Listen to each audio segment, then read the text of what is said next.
আজ বানাবো chilli soybean. তার জন্য গ্যাসে গরম জল বসিয়ে দিয়েছি আর সয়াবিনগুলো গরম জলের মধ্যে দিয়ে একটু ফুটিয়ে নেব।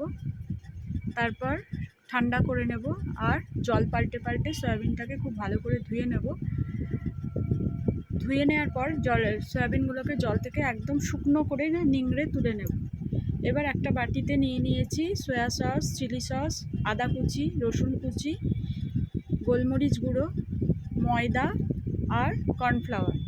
2 চামচ ময়দা, 2 চামচ কর্নফ্লাওয়ার নিয়ে নিয়েছি।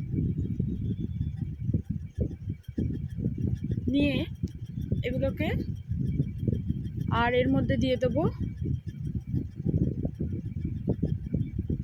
একটা ডিম। এবার এগুলোর একটা মিশ্রণ তৈরি করে নেব। মিশ্রণটা রেডি হয়ে গেছে। এবার এর মধ্যে শুকনো যে জল ছড়িয়ে রাখা যে সয়াবিনটা সেটা দিয়ে ভালো করে মাখিয়ে 10 মিনিটের জন্য এটাকে রেস্টে রেখে দেব। এবার কড়াতে তেল দিয়ে দিয়েছি, তেল গরম হয়ে গেছে। গ্যাসের ফ্লেমকে মিডিয়ামে রাখবো, দিয়ে সয়াবিনগুলোকে লাল লাল করে ভেজে নেব। হাইতে রাখলে ওপর থেকে লাল হয়ে যাবে, ভেতরে কাঁচা থেকে যাবে, সেই জন্য মিডিয়ামে রেখে ভেজে নেব। একে একে বাকি যে সয়াবিনগুলো ছিল সেগুলোকেও এইভাবে ভেজে নেব।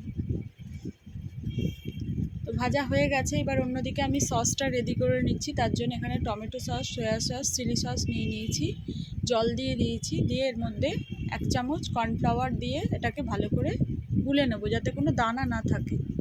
এবার ওই ভেজে রাখা যে তেলটা ছিল সেটার মধ্যেই আমি আদা কুচি, রসুন কুচি দিয়ে দিলাম আর ডুমো করে কেটে রাখা পেঁয়াজগুলোকে ছাড়িয়ে নিয়েছি। দিয়ে এগুলোকে হালকা করে ভেজে নেব। পেঁয়াজটা যেন হাই ফ্লেমে ভাজবো, পেঁয়াজটা যেন সেদ্ধ না হয়। সেদ্ধ হয়ে গেলে ভালো লাগবে না, একটু যেন ক্রাঞ্চি ভাব থাকে। এবার ওই সসটাকে আমি কড়াতে দিয়ে দেব। দিয়ে ভালো করে একটু ফুটে উঠলে এর মধ্যে ভেজে রাখা সয়াবিনগুলোকে আমি দিয়ে দেব। যদি শুকনো রাখতে চাই তাহলে বেশি জল না দিলেও চলবে, অল্প এরকম মাখা মাখা করে নিলেই হবে। আর যদি একটু ঝোলঝোল চাই তাহলে অল্প অবশ্যই জল দেব। আর এর মধ্যে চেরা কাঁচা লঙ্কা দিয়ে দেব, নুন মিষ্টি স্বাদ মতন একটু চেখে দেখে নিয়ে দিয়ে দেব।